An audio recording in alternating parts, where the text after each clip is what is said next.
은혜 받으실 말씀은 욥기 9장 13절에서 21절 말씀입니다. 하나님이 진노를 돌이키지 아니하시나니 라합을 돕는 자들이 그 아래 굴복하겠거든 하물며 내가 감히 대답하겠으며 무슨 말을 택하여 더불어 변론하랴.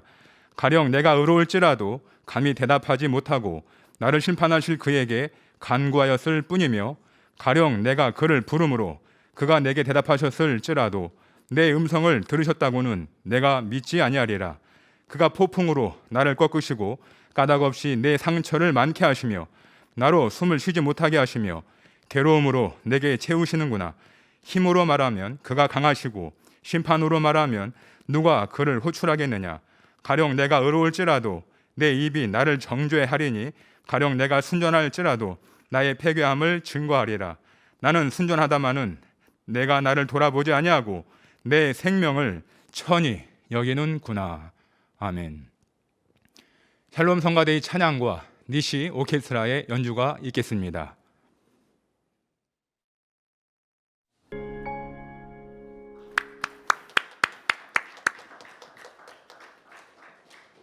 당회장 직무대행 이수진 목사님께서 욥기 강의 20번째 욥의 무지 첫 번째 제하의 말씀을 증거해 주시겠습니다. 강단 헌화 소개합니다. 헌화자는 해외 지교회입니다.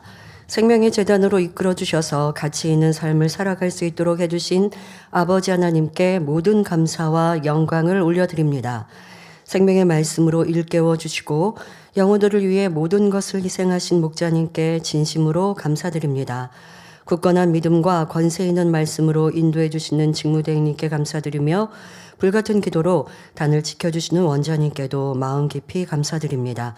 직무대행님을 도와 수많은 영혼을 구원하는 영적 장수가 되기를 소망하며 지교회 창립 11주년을 맞아 강단 헌화를 드립니다. 네, 감사합니다. 네, 특성으로 영광 돌려주신 윤권능 형제님 감사합니다. 어제 저랑 캠파이어 연습을 4시간 반을 장장했거든요. 그래서 제가 연습하면서 내일 특성인데 이렇게 목을 오래 써도 괜찮냐고 했는데 전혀 개의치 않고 또 하루 금식을 특성한다고 하면서 연습을 하는 모습이었는데 오늘 더 은혜로운 찬양을 해주셨습니다. 네, 감사합니다. 윤건능 형제님은 요즘에 여러분들 다니엘 철야에 작정 철야 그 전부터였었는데요. 원장님 찬양 같이 찬양 보조하고 있습니다. 그래서 매일 밤 찬양하고 또 어제는 저랑 4시간 반 캠파이어 연습도 하고 또 오늘도 이렇게 찬양 특송해 주셨는데요. 아버지 사랑으로 뜨거운 지금 형제님입니다. 네, 감사를 드립니다. 어제 제가 4시간 반 이렇게 연습을 했었는데요. 지금 캠파이어를 한 3시간 정도 시간 성도님들 생각하고 참석하시면 되겠습니다. 보통 때보다는 긴가요? 아니면 그 정도 했었나요, 우리가?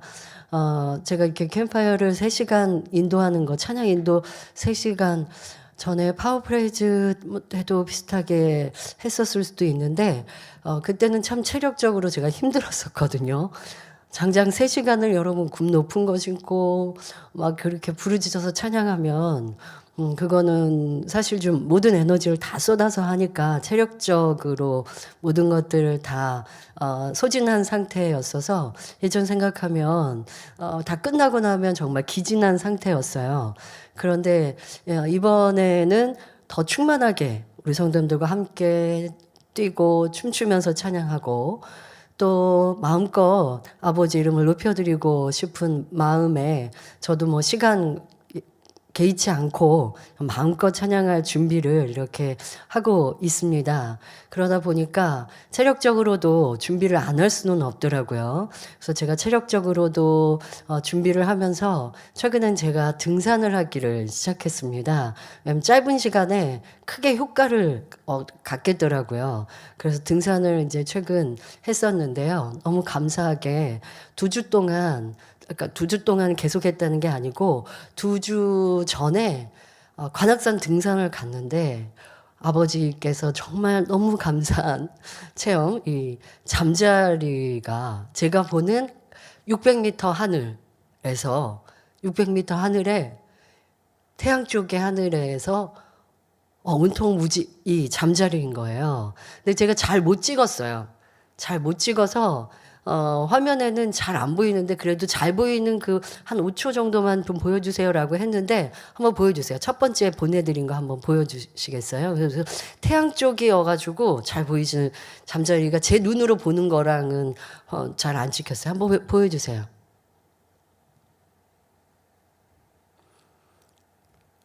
그러니까 잘 잡힌 뒷부분만 좀 보여달라고 했었는데.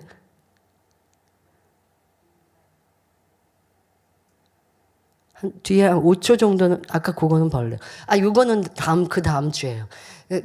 제가 그 휴대폰으로 더 잘 보이는 것보다 지금 화면으로는 더 안 보이는데요. 예. 어쨌든 이게 지금 태양 쪽이거든요. 태양 쪽이다 보니까 육안으로 보는 것보다는 휴대폰으로 찍었을 때 안 보이더라고요. 2주 전에 해서 너무 신나서 행복했었는데 휴대폰으로 보니까 잘 안 나온 거예요. 그래서 아쉬워서 그 다음 주에 가면서는 아버지 잘 찍어볼게요. 다시 한번 보여주세요라고 했는데 그 다음 주에는 잘 잡혔습니다. 네, 이 지난주 건데요. 네, 틀어주세요.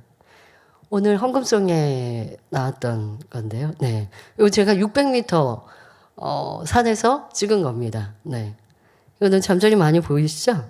네. 이게 눈으로 직접 보는 것보다 조그만 휴대폰으로는 잘 안 잡히더라고요.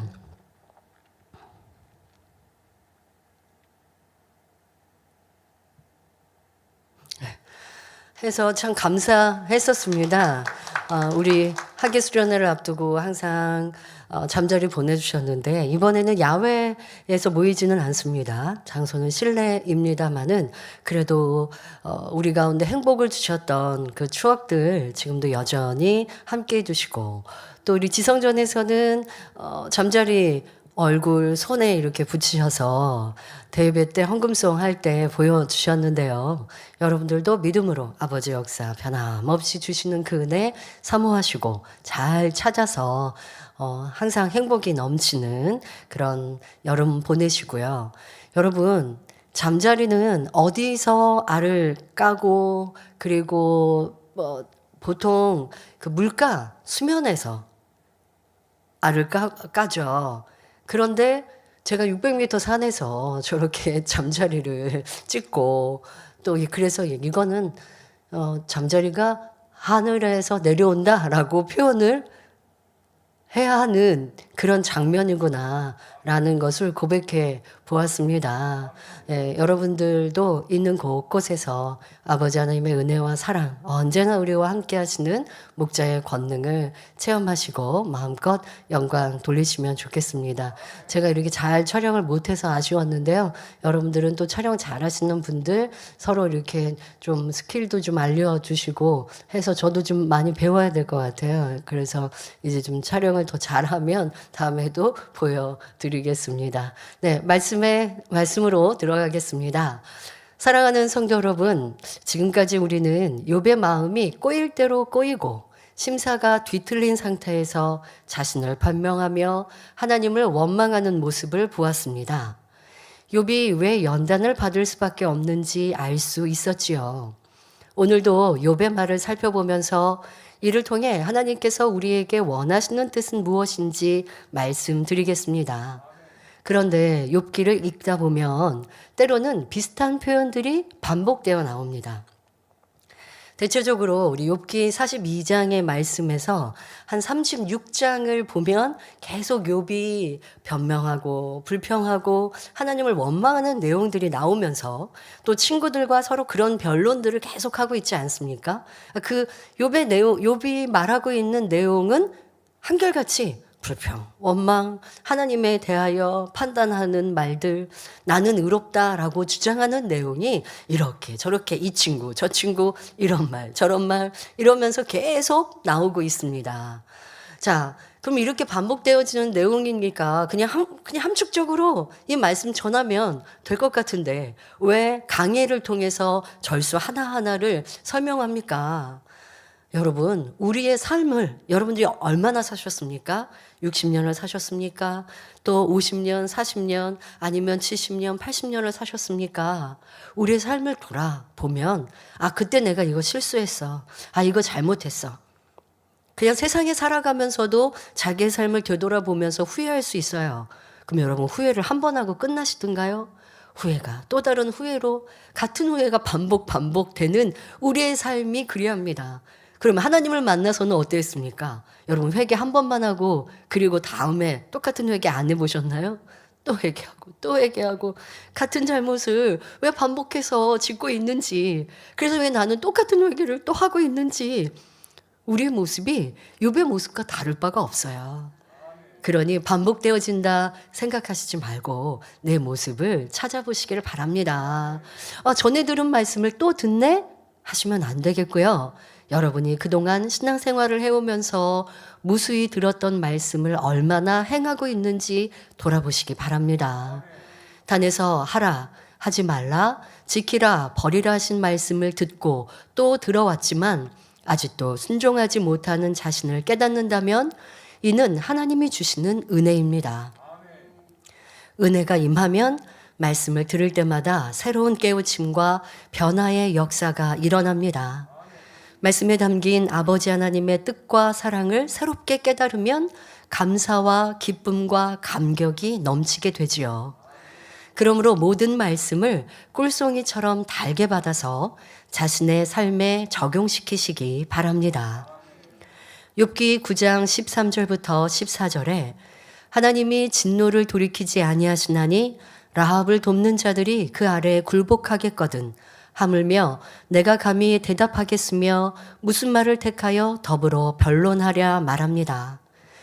욥은 하나님이 진노를 돌이키지 아니하시나니 말하였지만 하나님께서는 노하기를 더디하시며 우리가 회개하고 돌이키면 진노를 돌이키는 사랑의 아버지이십니다. 구약 성경을 보면 이스라엘 백성들이 우상을 섬기고 하나님을 떠나면 주변 나라의 침공을 받고 포로로 잡혀갔습니다. 그렇지만 그들이 회개하고 통회자복하며 다시 하나님을 찾으면 하나님께서는 용서해 주시고 빼앗겼던 나라를 찾게 해 주셨지요. 이방 나라인 니누의 백성들은 어떠했습니까? 그들의 악독이 심하여 니누의 멸망을 정하셨지만 왕으로부터 백성, 짐승에 이르기까지 회개하니 하나님은 심판을 돌이키시고 그들을 구원하신 것을 볼 수 있습니다. 이렇게 하나님은 참으로 회개하는 자에게는 진노를 돌이키시고 긍휼과 용서로 대해 주십니다. 시편 103편 12절에 동이 서에서 먼 것 같이 우리 죄가를 우리에게서 멀리 옮기신다 말씀하셨고, 히브리서 8장 12절에 내가 저희 불의를 긍휼히 여기고 저희 죄를 다시 기억하지 아니하리라 약속하셨습니다. 동과 서는 정반대라서 영원히 만날 수 없습니다. 그런 것처럼 우리가 회개하고 돌이키기만 하면 지난 죄를 영원히 기억하지 아니하시겠다 말씀하시니 이 얼마나 감사한 일입니까? 자, 그런데 꼭 명심해야 합니다. 마음 중심에서 철저히 회개하고 돌이켜야 합니다. 회개하는 형식을 보이는 것으로 하나님은 용서하지 않으십니다. 중심에서 회개해야 합니다. 중심에서 회개하면 이제 다시는 그런 죄를 범치 않는 것이고 또 돌이켜야 하죠. 서로 갔던 길을 이제 옮겨서 동으로 가야, 하나님이 버리라 하지 말라 하시는 죄를 이제 끊고 하나님이 기뻐하시는 진리를 쫓아 행해야 이것이 진정한 회개요 돌이킴이라 말씀드렸잖아요. 그리하면 아버지 하나님은 용서하신다고요. 너는 이제 죽는다. 그렇게 행하면 죽어. 그러니 너는 이제 내가 죽이겠다 정하셨어도 철저히 회개하고 돌이키면 다시 살리시는 용서의 하나님, 긍휼의 하나님이시라고요. 그러나 회개하고 돌이켰어요. 눈물 콧물 쏙 빼면서 다시는 안 그럴게요. 바지끄랑이 붙들고 회개한다고 했어요. 그리고 1년, 2년, 3년 죄 짓지 않고 살았는데 다시 또 죄 가운데 살아요. 그리고 회개하고 돌이킨다고 했어요. 그러다가 또 죄 가운데 살아요. 그러면 전에 한 번, 두 번 용서해 주신 거 아버지 하나님은 다시 기억하신다고요. 그러니 참 회개는 돌이켜서 다시는 죄 짓지 않는 것이요. 반대로 진리를 쫓아 행하는 것입니다. 그리하면 사랑의 하나님은 지난날의 허물 죄 용서하시고 그리고 다시 기억지 아니하십니다. 자, 그런데 하나님은 기억지 않으시는데 사람이 정죄해요. 그럼 하나님 뭐라 하실까요? 성경은 뭐라고 하셨나요? 너가 상대의 허물 정죄해. 그러면 내가 너 죄 용서해 줬던 거 다시 기억한다? 하나님은 그러신다니까요. 하나님이 용서하셨는데 내가 상대를 정죄해요. 그러면 정죄하는 그의 용서를 하나님은 다시 정죄하신다. 성경은 말씀하고 계세요. 하나님이 용서의 하나님이시면 우리는 그 용서와 긍휼과 사랑을 닮아 우리도 사랑할 수 있어야 하고 상대가 나에게 잘못했어도 용서하는 사람이 되어야 할 것이고 또 그런 사랑과 용서의 하나님이 나를 용서하신 것을 기억하여 우리도 정죄하지 않는 사람이 되어야 이것이 참 하나님의 사랑을 아는 자녀인 것입니다. 그리고 우리도 용서받는 길인 것이죠. 여러분들이 응답받고 치료받고 축복받고자 수련회를 준비하십니까? 그러면 이렇게 나는 참 용서를 받을 수 있는가? 하나님의 긍휼과 사랑 안에 살고 있는가도 생각해 보십시오. 지금 회개하고 있어요. 눈물을 흘리고요. 저는요, 다니엘 철야, 작정 철야, 또 작정하여 기도하면서 이렇게 회개하고 있어요. 저 회개한다고 하고 돌이키는 삶은 살지 않으면 그러면 이것은 용서받을 수 없습니다. 그러니 치료받고 응답받지 못하는 것이죠. 어떤 분은 그렇게 해요. 잘못했습니다. 라고 용서해 주세요. 라고 말해요. 그러면 잘못한 것을 이제는 돌이켜서 잘 살아야 된다 말씀을 드렸죠. 그러니 이제는 성령 충만한 삶을 살아야겠고 또 순종하는 삶을 살아야겠고 기쁘고 즐거운 삶을 충성하는 삶을 살아야 됩니다. 그런데 잘못했습니다. 용서해 주세요. 잘할게요. 해놓고 충만하지 않아요. 성령 충만함 없어요. 충성도 하지 않아요. 얼굴에는 수심으로 가득하고요. 얼굴에는 기쁨이 하나도 없어요. 저 사람 무슨 문제 있나 봐. 사람들이 걱정할 만큼. 그러면 아버지가 뭐라고 그러실까요? 나는 너 용서해 줬는데 너는 왜 성령 충만하지 않니? 아버지가 도리어 되물으실 거예요. 그리고 그런 내 성격, 그리고 나라고 하는 자존심, 이런 것 때문에 참 용서를 받을 수 없는 것이죠. 이런 모습은 내게 있지 않은가도 살펴야 할 것입니다. 교회에서도 그래야 합니다. 우리가 살아가면서 잘못했습니다. 실수했습니다. 그래서 저에게 기회를 주세요. 또 아니면 잘하겠습니다라고 합니다. 그러면 함께 또 더불어 충성하고 가지 않습니까? 그러면 이제 주신 기회를 놓치지 말고 열심히 사명 감당하고 아버지 기뻐하시는 열매 내어 드려야죠. 그런데 그래야 하지 않고 있으면 다시 그 기회는 놓칠 수밖에 없는 거예요. 나는 참 회개를 하고 있는가도 점검해 보아야 하고 아버지 하나님은 참 회개하는 자를 용서해 주시는 긍휼의 하나님이심을 기억해야 합니다. 자, 그런데 이렇게 좋으신 하나님을 욥은 오해하여 진노를 돌이키지 않으시는 하나님이라고 말하고 있습니다. 그러면서 라합을 돕는 자들이 그 아래 굴복하겠거든 하며 비유를 들어 자신이 하나님에 대해 오해하고 있는 것을 덧붙여 설명하고 있습니다. 자, 그러면 여기서 라합은 무엇을 의미하는 것일까요?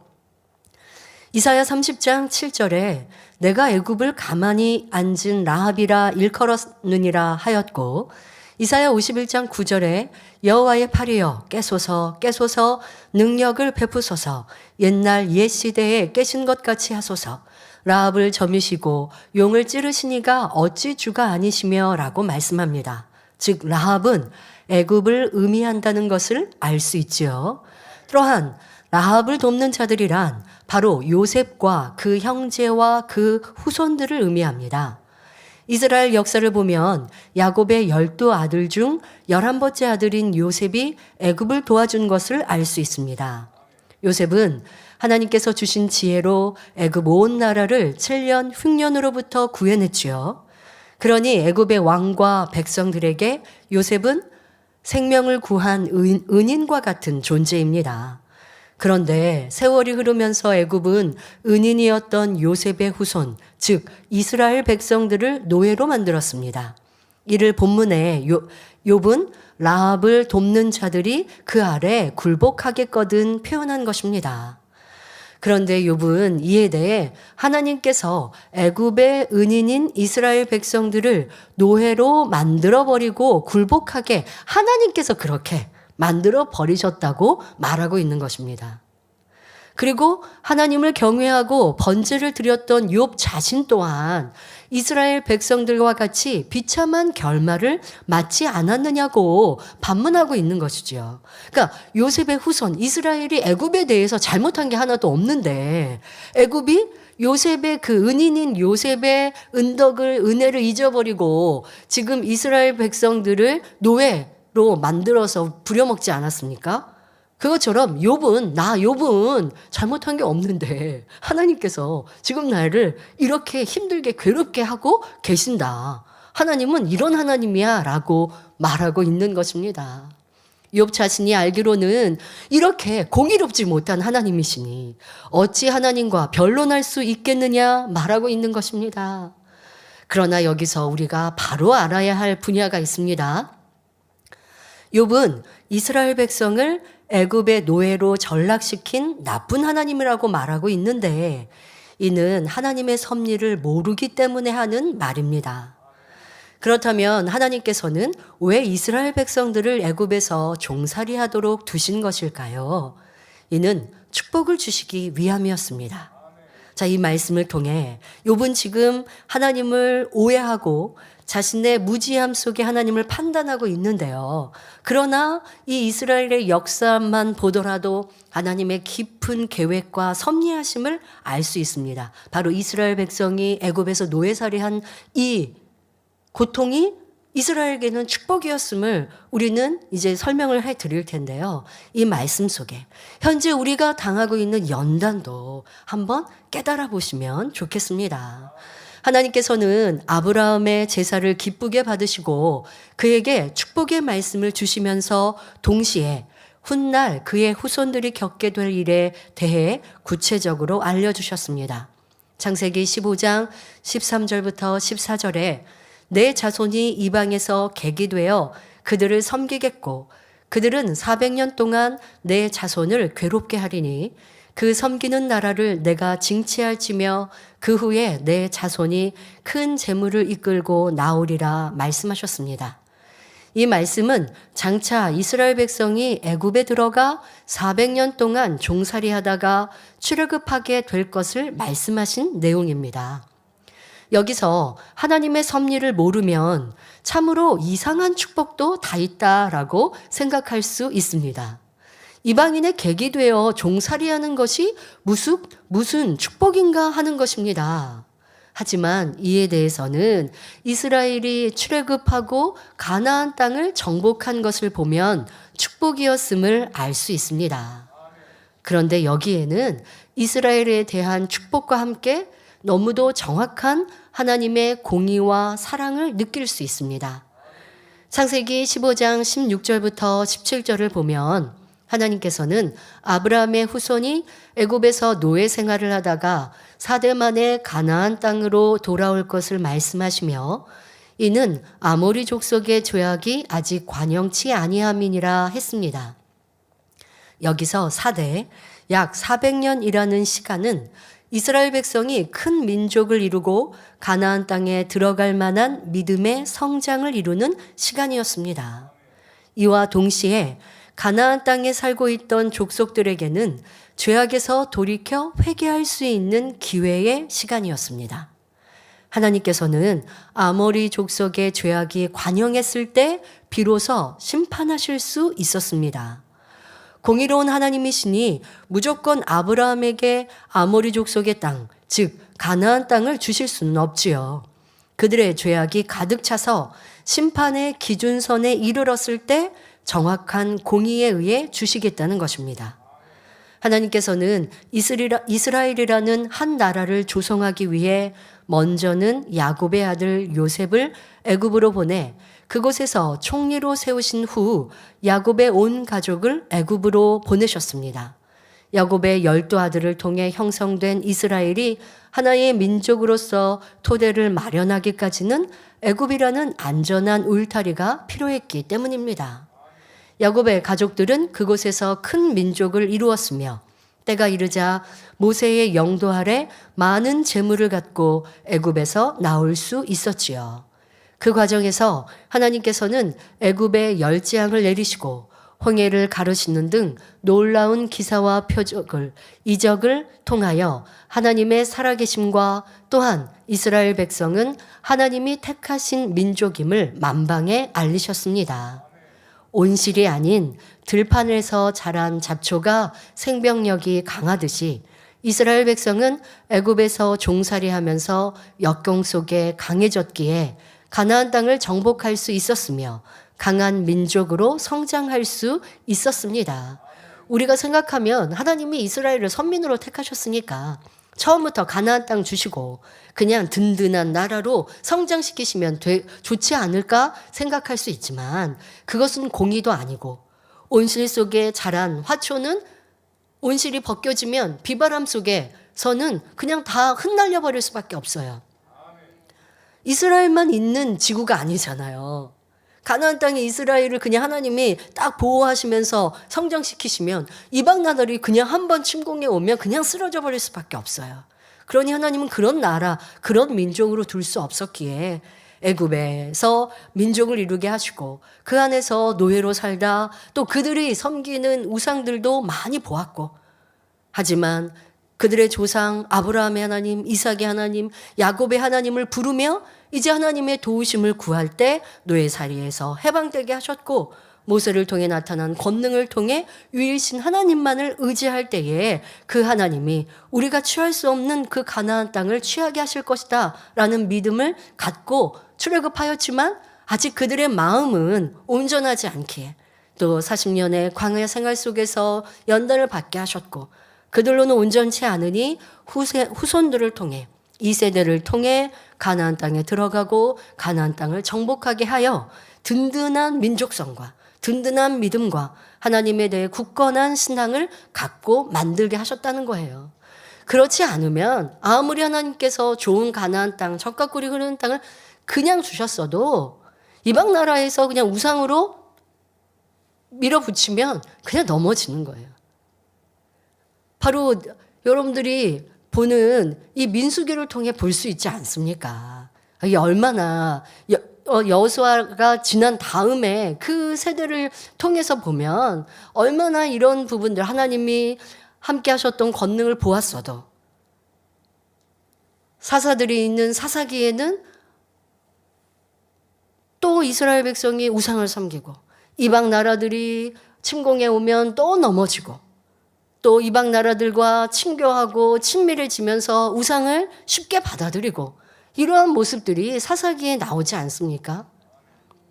그러니까 아무리 하나님의 권능을 많이 본다고 해서 참 믿음만 가질 수 있는 것은 아니죠. 그러나 이스라엘이 노예 생활을 했던 애굽의 시간, 출애굽하고 40년의 연단을 받았던 과정들, 또 사사기의 이 시간들 이런 것들을 보면 그래도 민족성이 얼마나 굳건한지는 또 알 수 있어요. 사사기를 한번 보십시오. 침공을 이방 나라를 통하여서 우상이 들어옵니다. 우상이 성행합니다. 그러면 아버지 하나님은 이방 나라를 통해 또 이스라엘을 책찍질하시죠. 그러면 이방 나라에서 이스라엘을 침공하고 또 넘어지고 쓰러지고 어려움을 당하면 또 하나님을 부릅니다. 하나님을 부르면 하나님은 또 은혜 주시고 사사를 보내셔서 내가 너희의 아버지다 너희의 하나님이다 라고 말씀하시고 또 어려움 중에 다시 도와주세요. 평안하면 또 이내 우상을 섬기고 이게 우리 인간의 마음, 사람의 마음. 그렇지만 고든 중심은 있기에 어려움 중에 넘어지고 쓰러져도 또 하나님께로 돌아오는 이스라엘의 중심은 지금 말씀드린 조상의 하나님, 그 하나님을 만났기에 또 애굽에서 40년 동안의 애국과 40년의 광야의 시간 속에 이 연단을 통해 그래도 그 민족성, 그 중심은 하나님을 찾고 있는 것을 볼 수 있습니다. 그러니까 이런 과정들이 사람이 볼 때는 하나님은 전지전능하시니까 선민인 이스라엘을 평안케 해주시면 참 좋을 것 같은데 또 우리의 신앙과 우리의 모습도 그렇죠. 내가 하나님의 아들, 딸이니까 하나님의 아들, 딸 많이 축복해 주시고 많이 보호해 주셔서 이 세상에서도 세상 사람보다 더 머리 되게 하시고 더 지혜롭게 하셔서 세상 사람들에게 하나님을 막 전하게 하시면 참 좋을 것 같은데 라고 생각합니다마는 이 땅에 이 하늘의 공의도 있고 그렇게 축복만 받는다고 우리의 믿음이 성장하는 것이 아니기에 이 모든 세상의 세파도 비바람도 다 맞게 하시고 그 안에서 고든 중심으로 하나님께 나아갈 때 하나님은 또 복 주시고 우리를 만나 주시고 그러면서 더 온전한 믿음으로 만들어 가시는 이런 과정이 바로 이스라엘의 출애굽의 과정과 노예 생활과 이 모든 것에 담겨 있는 것입니다. 이처럼 아브라함의 후손들이 애굽에서 종살이한 데는 하나님의 크신 섭리가 깃들여 있었던 것입니다. 그러니 종살이하던 역경의 시간도 축복의 시간인 것이죠. 자, 우리의 시간은 어떠합니까? 여러분의 지금의 시간은 어떠합니까? 이 시간이 없었으면 너무나 좋겠죠. 함께 신앙생활했던 이들이 떠난 경우도 있습니다. 그래서 여러분들의 신앙에 욥은 하나님을 신뢰하고 하나님을 경외한다고 했지만 온전히 100% 하나님과의 관계만은 아니었죠. 하나님이 주신 축복으로 인하여서 그것이 내가 하나님을 경외하는 이유도 있었습니다. 그런데 축복이 떠나가고 나니 도리어 하나님을 원망하는 이러한 욥의 모습을 우리는 볼 수 있었는데요. 여러분들은 어떠했냐고요? 하나님에 대한 신앙과 믿음으로 신앙생활 했다고 하면 주변 환경과 사람들로 인하여 내 신앙과 내 뜨거움이 영향을 받지 않아요. 그런데 온전하지 못한 성도는 나와 함께 충만하게 나를 이끌어준 일꾼이 충만함을 이루니까 보이지 않으니까 나도 힘들어 어려워 하는 모습이라면 이 또한 온전하지 않습니다. 그럼 온전하지 않은 이 연단의 시간들은 나에게 필요 없다고요? 아니요. 온전하지 못한 내 모습을 볼 수 있으니까 이건 축복이라고요. 그냥 분위기 따라 충만한 건 내 충만함이 아니에요, 여러분. 환경, 조건 때문에, 분위기 때문에, 나를 도와준 사람 때문에 내가 그냥 따라서 충만하게 그렇게 왔어요. 그런데 이 보호막이 사라지니까 내 믿음은 너무 작았는데요? 그럼 항상 보호막에 있을 때 충만했던 그 충만함이 진짜 내게 아닌데 천국 가서 아버지가 보실 때 야, 너 그거 진짜 아니었어 라고 말씀하세요. 아니에요, 저 진짜였는데요. 아버지 하나님과 여러분 다투실 거예요. 그럼 아버지 하나님이 마치 내가 맞는 거 아니잖아요. 지금 나를 보니 내가 환경 때문에 주변 때문에 무엇 때문에 충만했었던 거지 진짜 내 모습을 보니 지금의 내 모습이구나. 짜증도 혈기도 버린 줄 알았는데 많이 있었고 환경 조건 때문에 충만함도 잃는 내 모습을 이렇게 보는구나. 이것이 여러분들에게 감사의 조건이 돼야 되고 그러니 연단은 축복인 것 아닙니까? 그럼 축복으로 온전히 이루어지려면 내 안에 부족했던 것들을 찾아서 발견해서 인정해서 돌이켜 이제 온전함으로 만들면 되는 거예요. 주변 때문에 환경 때문에 이것 때문에 저것 때문에 그래서 내가 천국 가는 거 아니고요. 아버지 하나님과 나의 관계가 그 믿음이 온전해야 이 참 믿음으로 주님 오실 때 구원받는 것이요. 더 좋은 천국 가는 것입니다. 나는 그렇게 하고 있는가? 라고 하는 것을 점검한다면 이렇게 연단은 꼭 필요했고 연단을 통해 정금과 같이 나오게 되는 우리의 모습인 것입니다. 그러니 이 시간이 축복인 것이죠. 아직 지금 축복인 것을 모른다면 시간이 더 지나고 아름다운 열매로 나온 여러분들의 모습을 보면 또 천국에 가서 보면 이 시간이 필요했고 이 과정이 필요했고 적절하게 아버지가 주셨고 축복으로 나왔구나라고 발견할 수 있는 우리가 꼭 되시길 바랍니다. 자, 그런데 욥은 이러한 섭리를 깨닫지 못하니 하나님을 오해하고 말하고 있습니다. 요셉이 애굽이라고 하는 이 큰 나라를 구해 주었어도 하나님은 그의 후손들을 노예 신세로 전락시켰는데 하물며 하찮은 자신이 평소에 하나님께 번제 좀 드렸다고 해서 하나님이 공의롭게 역사하시겠느냐 반문하는 것이죠. 그러니까 지금 내가 당한 이것은 하나님이 공의롭지 못해서 나는 이런 괴로움을 당하고 있는 거야 말하고 있는 것입니다. 이렇게 사람이 하나님의 뜻을 모르면 오해하기 쉽습니다. 여러분들의 신앙생활의 시간 속에, 지금의 이 시간 속에 하나님을 오해하고 있지는 않았는지 생각해 보시길 바랍니다. 나는 쉬지 않고 기도하며 열심히 하나님을 섬겼는데 왜 아직 축복과 응답이 오지 않는가? 또 지금의 우리의 연단, 난 이렇게 열심히 우리가 오랫동안 몇 년 동안 기도하고 기다렸는데 왜 아버지가 응답해 주시지 않는가?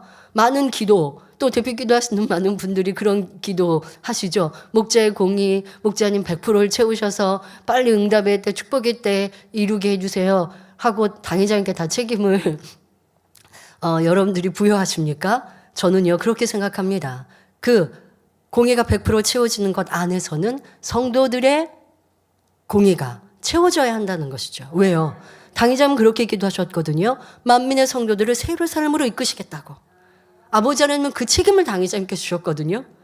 그래서 생각해봐요. 당회장님께서 우리 만민의 성도들 많은 이들을 새로운 삶으로 이끄시겠다고 하는 그 책임을 갖지 않으셨다면 지금이라도 그걸 버리신다면 수월해지실 텐데. 근데 당회장님은 결코 어렵다고 해서 그 책임을 놓으실 분이 아니거든요. 괴롭다고 해서 그냥 갈 수 있는 사람은 데려갈게요 하실 분이 아니거든요. 끝까지 그 책임을 지실 분이거든요. 그러면 100% 그 공의가 채워지려면 저와 여러분이 채워야 될 공의예요. 내가 변화돼야 되고 주신 말씀대로 순종해야 되고 성결의 복음대로 살아야 되고 하나님 말씀을 기준 삼아 살아야 하는데 그렇게 하고 있는가? 아니면 아직도 이 연단의 때에 아버지의 주신 계획과 섭리를 이해하지 못하고 그저 세월을 허송세월 보내고 있는가? 불평하고 있는가? 은혜 잊어버리고 성령 충만함 잊고 그리고 좋은 때가 되면 그때 열심히 할게요 라고 있다면 어찌 공의가 100% 채워질 것인가? 우리는 생각해 보아야 할 것입니다. 그러니 왜 축복의 때 우리 기도하고 있는데 이렇게 시간이 많이 가는데 왜 응답 안 해주세요? 라고 한다면 그것은 하나님을 아직도 알지 못하는 것이요. 하나님의 뜻과 계획과 섭리를 모르는 욥의 무지함과 똑같은 것이죠. 혹 여러분의 신앙생활 속에 또 하나님을 오해하고 있지는 않은지 생각해 보십시오. 열심히 신앙생활하고 충성도 하는데 왜 내 가족은 아직도 구금화되지 않습니까? 왜 저는 이렇게 핍박을 아직도 당해야 합니까? 하고 하나님께 대해 신앙의 의문을 갖고 있지는 않습니까? 그러면 우리에게 가장 중요한 축복은 무엇일까요? 진짜 아버지 하나님께서 우리에게 축복 주시지 않았나요? 한번 생각해 보시길 바랍니다. 진짜 우리에게 가장 중요한 축복은 바로 영원 구원에 있습니다. 우리가 구원받는 것입니다. 그런데 구원에 이르는 것은 우리의 힘과 노력으로 이룰 수 있는 것이 아닙니다. 아무 죄 없으신 예수님께서 죄인된 우리를 위해 보혈의 피를 흘리시기 때문에 그 주님을 믿는 믿음이 있어야 구원받을 수 있지요. 이 믿음이 있어야 구원받아 천국에 갈 수 있는데 이렇게 중요한 믿음을 하나님께서 공짜로 거저 선물로 우리에게 주셨으니 이보다 더 큰 복이 어디 있겠습니까? 이미 이 복을 받았는데 왜 하나님 나에게 복을 안 주십니까? 라고 원망하고 불평하지는 않았는지 생각해 보시라고요. 그리고 이 믿음은 구원과 함께 많은 복을 받을 수 있습니다. 믿음은 눈에 보이지는 않습니다. 그러나 우리의 믿음이 성장하고 영혼이 잘 되어가면 범사가 잘 되고 강건한 축복이 자연히 임하게 됩니다. 만일 믿음이 없고 영혼이 잘 되지 못한 단계에서 물질 축복이 왔다면 여러분들이 바라는 육에 구하는 것들 다 응답받았다면 하나님이 주셨다고 볼 수 없고 이는 진정한 축복도 아닙니다. 어느 순간에 무너질지 모르기 때문입니다. 사람의 마음이 간사하여 물질의 축복을 받으면 이내 신앙의 열정이 식어버리고 하나님을 멀리하며 세상으로 빠져버리는 경우도 많지요. 그러니 우리는 먼저 믿음을 구하고 하나님의 나라와 의를 구하며 영원히 잘 되는 축복을 사모해야 하겠습니다. 이것이 진정한 축복이지요. 그런데 욥은 자신에게 임한 복이 사라지고 나니 하나님을 원망하고 있으니 참 믿음을 이루지 못하였음을 여실히 보여주고 있는 것입니다. 이제까지 하나님을 경외했지만 그것이 온전한 것이 아니었음을 나타내 보이고 있는 것이지요. 욥의 모습을 통해 우리 자신을 살펴보아야 합니다. 어려움이 오거나 응답이 더디다 생각되면 하나님을 원망하지는 않았는지요. 하나님께 대하여 직접적으로 원망은 안 했지만 환경과 다른 사람에 대해 불평, 원망하며 성령 충만함을 잃고 열심히 식어졌다면 이 또한 참 믿음이 아닌 것입니다. 이어지는 욥기 9장 15절에 가령 내가 의로울지라도 감히 대답하지 못하고 나를 심판하실 그에게 간구하였을 뿐이며 말합니다. 그동안 욥은 자신이 의롭다고 강하게 주장했었는데 여기서는 굳이 가령이라는 단어를 사용하여 가령 내가 의로울지라도 라고 표현합니다. 그 이유는 무엇일까요? 지금 욥은 두 마음이 갈등을 일으키고 있는 상황입니다. 자신이 보기에는 의롭다고 생각하는데 친구들은 자꾸 너는 불의하다, 너는 죄인이다 라고 말합니다. 또 하나님 앞에 비교해 볼 때는 자신이 의롭지 못한 것 같으니 확신 있게 말하지 못하는 것입니다. 즉 자신은 스스로 의롭다고 생각하는데 하나님 앞에서는 의롭지 못한 것 같아 갈등하고 있는 상황이지요. 본문 9장 16절에도 가령 내가 그를 부름으로 그가 내게 대답하셨을지라도 내 음성을 들으셨다고는 내가 믿지 아니하리라 말합니다. 만일 자신이 하나님을 찾을 때 설령 대답하셨다 해도 자기의 음성을 들으셨다고는 인정하지 않겠다는 말입니다. 욥의 마음이 갈수록 꼬이고 뒤틀려 점점 하나님을 대적해 나가고 있는 모습입니다. 여러분은 욥의 이러한 고백을 보면서 어떤 생각을 하십니까? 욥은 참 하나님의 속을 무더니도 썩인 사람이구나. 나는 욥 같은 사람은 아니지 라고 생각하지는 않으십니까? 하나님께서는 욥기를 통해 사람의 마음 전체를 하나하나 드러내고 계시기 때문에 욥을 통해 자신의 마음을 발견할 수 있어야 합니다. 나는 욥과 같이 하나님을 힘들게 하진 않았어 하시지 말고 나도 욥과 같은 모습이진 않았는가? 그러니까 충만할 때는 욥과 같은 모습 아닌데 충만함을 잃을 때 힘들고 어렵고 불평하고 원만하고 또 기도가 잘 안 될 때 기도가 식어질 때 그럴 때 욥과 같은 모습이 나오더라는 거예요. 욥이 지금 하나님이 내게 응답하셨을지라도 아니야 하나님이 나 때문에 그렇게 하시진 않았을 거야. 이런 말들 말이 안 되죠. 성령 충만하면 우리가 이런 기사와 표적을 보면 하늘의 무지개 보면 하나님이 우리에게 이렇게 무지개로 보장해 주셨어 했어요. 그런데 은혜가 없어요. 그 무지개도 안 찾아요. 이 재단을 떠나요. 그러면 무지개를 자연 현상으로만 빗대어 말하죠. 자연 현상으로만 빗대어 말하는 무지개는 비 온 다음에 무지개가 만들어진다라고 우리는 배웠거든요. 그런데 우리는 비 오지 않아도 비와 상관없이 원형 무지개를 보고 갖가지 희한한 무지개를 보고 있어요. 그런데 그럼 뭐라고 말할 건데요? 성령 충만할 때는 목자의 권능으로 치료받고 응답받았어요. 그런데 성령 충만함을 잃고 나면 아니 목자의 기도로 응답받은 게 아니고 그냥 하나님이 내 기도를 통해 뭐가 말이 이렇게 바뀌어요. 그러니까 욥의 이 말처럼 내가 안 충만하면 뭐가 꼬이고 꼬여서 전에는 하나님을 인정하고 전에는 목자의 권능을 인정하고 하나님의 기사와 표적을 인정했는데 그런데 이렇게 뭐가 뒤틀리면 아니 그건 아니야 내가 잘못 생각했나 봐 라고 말하고 있는 이러한 모습들 그런 생각들 그러한 변론들 그런 모습이 내게 있진 않았는지 여러분들이 회개하고 돌이켜 보아야 합니다. 욥은 이런저런 방법으로 하나님께 구해보았지만 어떤 응답도 오지 않자 자포자기의 상태가 되어 속상함을 표현하고 있습니다. 이러한 현상은 흔히 초신자들의 모습에서 찾아볼 수 있습니다. 많은 사람이 문제를 해결받기 위해 교회에 나옵니다.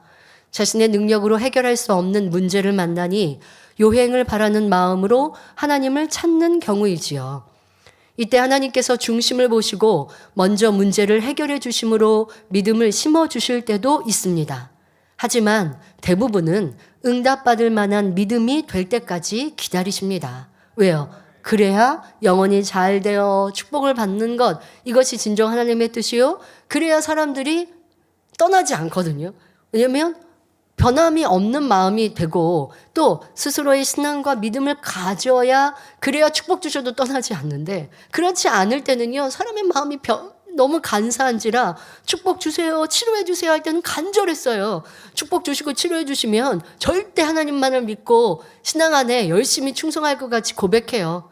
그런데 받을 거 받고 나면 안면멸수, 시간이 지나면 앞뒤가 달라지는 사람의 모습이에요. 하나님은 그런 사람의 중심과 모습을 알기 때문에 변화되어 믿음을 가질 때 그 믿음대로 역사하시는, 이것이 바로 영계의 법칙입니다. 그런데 이러한 영계의 법칙이 있어서 구하여도 때로는 응답이 더딘 것이죠. 자, 성경편에서는 금식도 하고 철야도 하면서 하나님께 간절히 구했는데 기다리고 기다려도 응답이 오지 않으면 그만 지치고 맙니다. 나는 이렇게 열심히 구했는데 하며 욥과 같이 투정의 소리, 절망의 소리, 탄식의 소리, 믿음 없는 소리가 나오는 것입니다. 그러나 신앙생활의 근본 목적은 영원 구원입니다. 먼저는 내가 구원받을 수 있는 믿음을 가져야 하고, 내 믿음이 구원받는 단계에 이르렀으면 더욱 부지런히 말씀을 듣고 양식 삼아 믿음의 성장을 이루어 가야 하지요. 시편 37편 4절에 여호와를 기뻐하라, 저가 내 마음의 소원을 이루어 주시리로다 말씀하셨으니, 하나님을 기쁘시게 하는 신앙으로 바꾸어 갈 때 모든 문제가 해결되고 마음의 소원을 이룰 수 있는 것입니다. 그런데 당장 문제 해결받는 것에만 집착하면 지칠 수 있고, 그러다 보면 마음이 꽈배기처럼 점점 더 꼬여갑니다. 꽈배기는 꼴 때는 쉽지만 베베 꼬인 꽈배기를 다시 풀어서 원상태로 돌리기는 어렵지요. 그러므로 하나님 앞에서나 사람 사이에도 마음이 꼬이기 시작할 때 얼른 풀어버리는 것이 현명합니다. 실타래가 꼬여버리면 그거 어떻게 풀어요? 지금 꽈배기 꼬였다라고 비유해 주셨는데 실타래 엉킨 것도 마찬가지예요.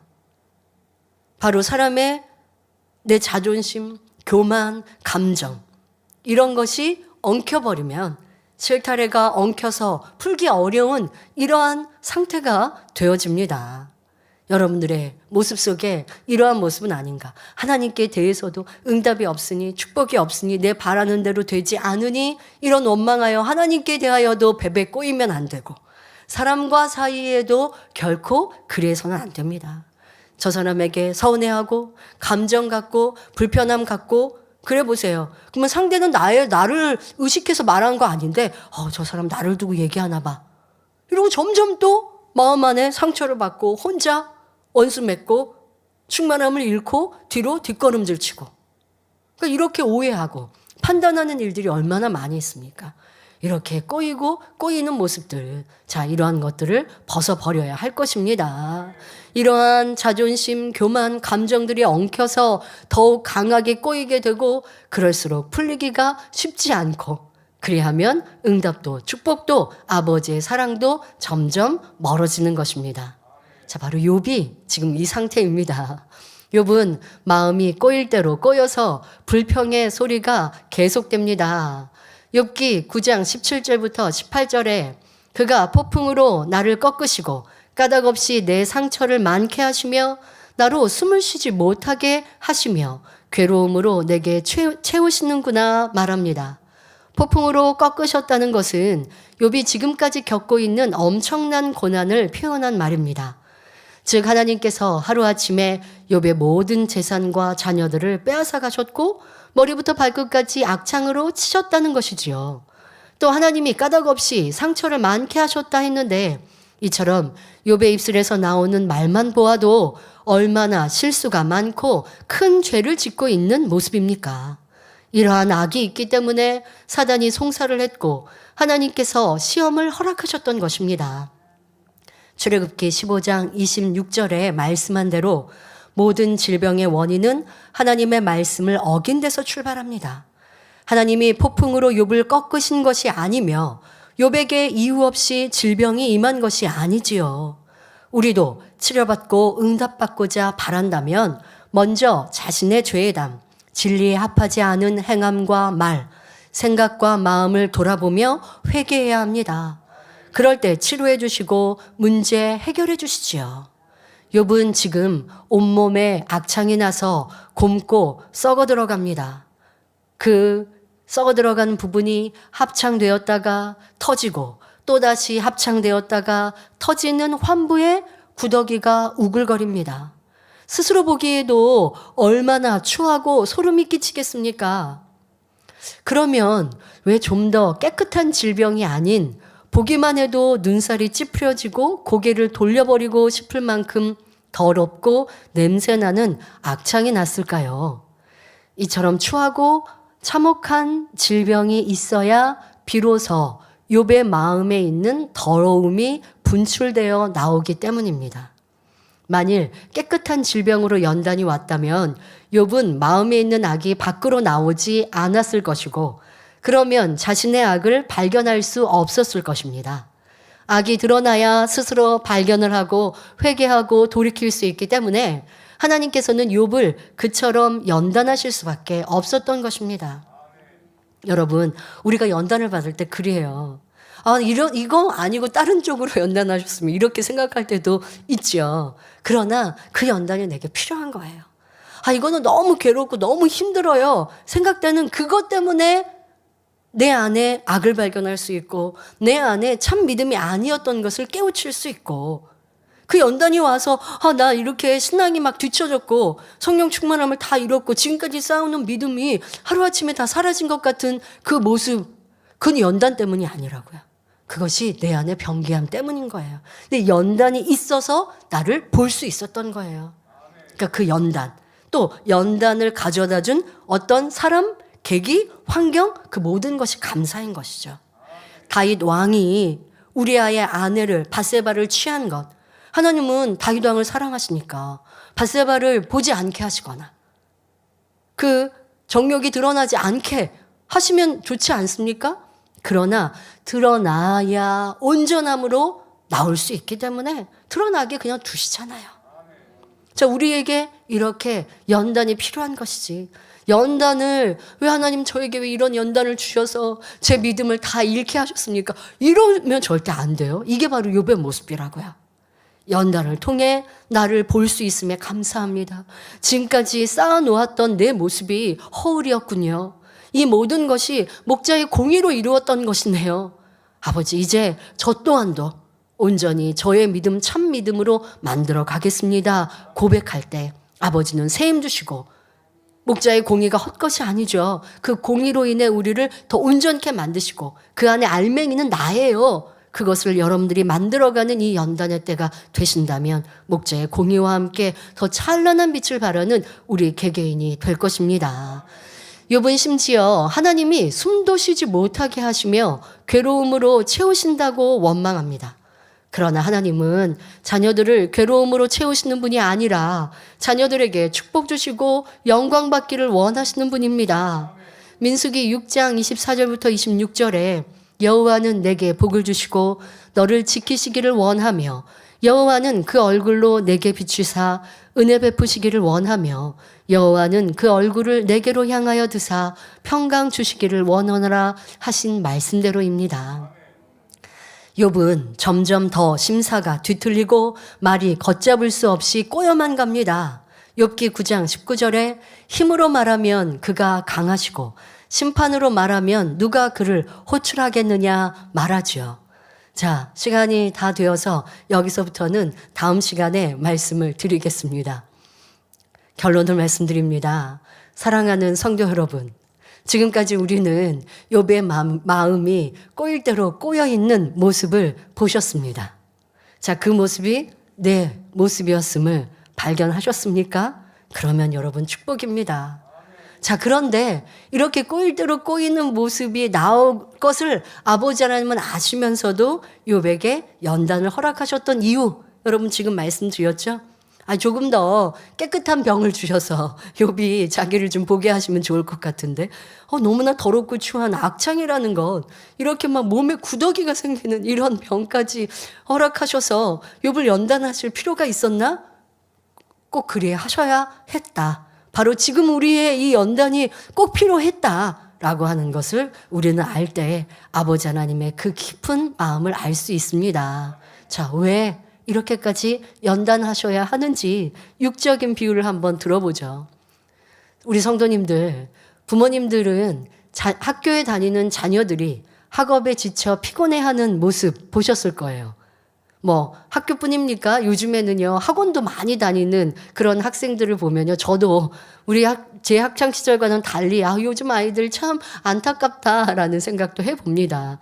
자, 그런 자녀들을 보면 부모님들 마음이 사실 안쓰럽고 딱하실 거예요. 안타까우실 거예요.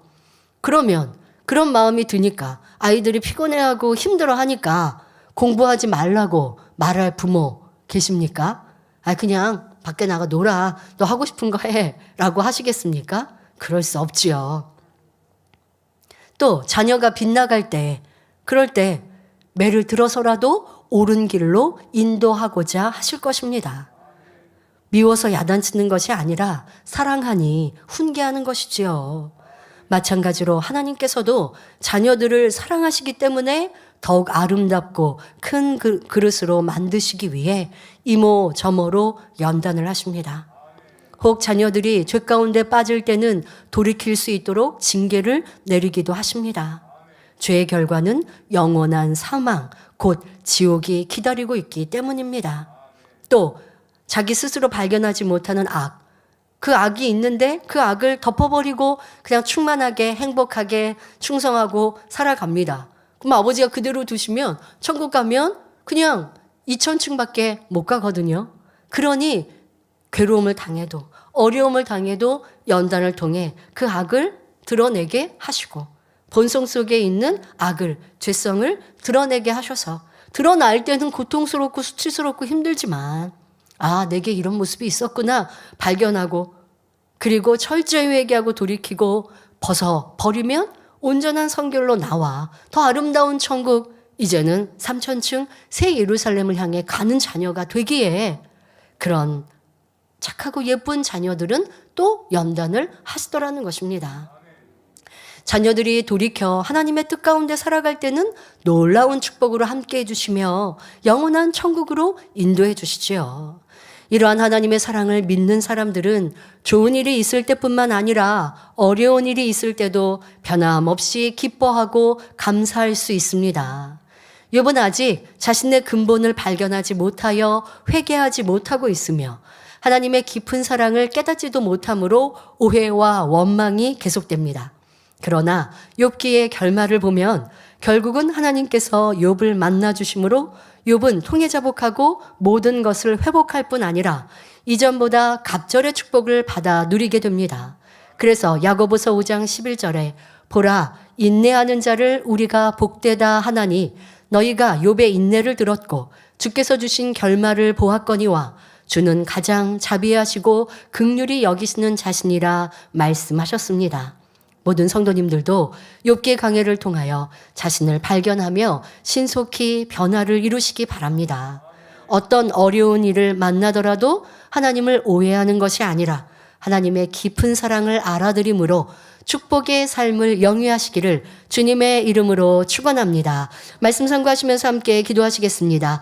좋으신 아버지 하나님, 오늘도 욥이 하나님을 원망하고 불평하고 오해하는 모습을 봅니다. 도리어 구약시대의 상황들을 요셉의 때와 이스라엘의 역사를 들어 자신이 하나님을 오해하는 것들을 표현합니다. 그러나 이는 욥의 무지함 속에서 나왔던 것을 알 수 있습니다. 이스라엘 백성이 이렇게 연단을 받고 어려움을 당했던 애굽에서 노예 생활을 한 것도 한도 하나님께서는 그 민족을 더 크고 온전하게 만드시고자 하는 과정인데 욥은 이를 알지 못하니 스스로 당한 이 연단이 괴롭고 힘들 뿐입니다. 우리는 결코 그런 어리석은 자, 무지한 자가 되지 아니하게 하시고 아버지의 깊은 사랑과 그 뜻과 섭리를 깨우쳐 감사하며 신속히 변화되는 복된 성도들로 나오게 하여 주옵소서. 감사를 드리며 우리 주 예수 그리스도 이름으로 기도하옵나이다. 아멘. 당회장님의 환자를 위한 기도를 받겠습니다. 아픈 곳이나 연약한 곳 위에 손을 얹고 기도 받으시고 아프지 않은 분들은 가슴에 손을 얹고 믿음으로 기도 받으시기 바랍니다. 할렐루야. 전능하신 사랑의 아버지 하나님, 이 시간 기도 받는 모든 성도님들 위해 안수하여 주옵소서. GCN과 인터넷과 화상을 통해 기도 받는 지교회와 지성전 그리고 전 세계 하나님의 자녀들 위에도 시공간을 초월하여 역사하여 주시기를 원합니다. 믿어지는 믿음을 주시고 부정적인 생각과 의심의 세력을 물리쳐 주옵시며 모든 시험 환난도 물리쳐 주옵소서. 머리부터 발끝까지 오장육부 뼈 마디마디 온몸의 신경 조직 세포 등 아픈 곳마다 성령의 불로 태우시고 근본의 빛으로 역사하여 주옵소서. 예수 그리스도의 이름으로 명하노니 원수마귀 사단 모든 질병 균 연약함아 물러가라. 빛이 여임하라. 모든 불치 난치병도 성령의 불로 태워 깨끗하게 역사하여 주옵소서. 말라리아를 비롯한 모든 풍토병도 물리쳐 주옵소서. 감기, 기침, 열, 몸살, 독감 등 각종 유행성 질병도 다 물러가라. 어떠한 유행성 질병 균도 틈타지 않게 지켜 주옵소서. 위암, 폐암, 간암, 유방암, 자궁암, 대장암, 피부암 등 각종 암과 에이즈, 백혈병, 뇌졸중, 고혈압, 저혈압, 심장병, 폐병, 위장병, 당뇨, 부인병, 피부병, 갑상선 질환과 모든 염증도 깨끗게 하여 주옵소서. 소아마비, 중풍, 관절염, 디스크도 온전케 하여 주옵소서. 요통, 두통, 신경통을 비롯한 모든 통증은 사라질지어다. 간질, 자폐증, 우울증, 조울증, 노이로제 등 모든 정신질환도 물러가라. 모든 마비된 것도 풀어지고 일어나 걷고 뛸지어다. 눈도 잘 보이게 하옵시고 귀도 잘 들리게 하여 주옵소서. 소경은 눈을 뜨고 기머거리는 들으며 벙어리는 말할지어다. 각종 사고, 후유증도 깨끗게 하시고 부러진 뼈도 붙여 주옵소서. 화상 입은 것도 온전케 하옵소서. 화기야 물러가라. 열도 물러가라. 아버지 흉터도 나지 않게 역사해 주시기를 원합니다. 마약을 비롯하여 각종 약물과 독극물 중독도 깨끗함을 입을지어다. 죽은 신경과 세포가 살아나며 죽은 자도 살아나게 하여 주옵소서. 잉태의 축복도 주시기를 원합니다. 잉태 축복을 받으라. 예수 그리스도의 이름으로 명하노니 원수마귀 사단아 하늘 공중 곳에 잡은 악의 영들아 물러가라. 그의 사자들도 물러갈지니라. 이 땅의 악한 영, 더러운 영, 거짓되고 간사한 영, 이간질하고 미혹하는 모든 어둠들은 물러가라. 모든 흉악의 결박을 풀고 어둠아 물러가라. 빛이 여임하라. 아버지 하나님, 부르짖어 기도할 수 있는 능력을 주시고 죄를 버리고 성결될 수 있는 능력을 주옵소서. 영혼이 잘됨같이 범사에 잘되게 하시고 가정의 복음화도 이루어 주시기를 원합니다. 한 주간도 모든 사고와 재앙으로부터 지켜주시고 불통이 없는 형통한 삶을 살 수 있도록 축복해 주옵소서. 성령의 불담으로 천군 천사와 주님의 불꽃 같은 눈동자로 모든 하나님의 자녀들과 가정, 일터, 사업터를 지켜주시기를 원합니다.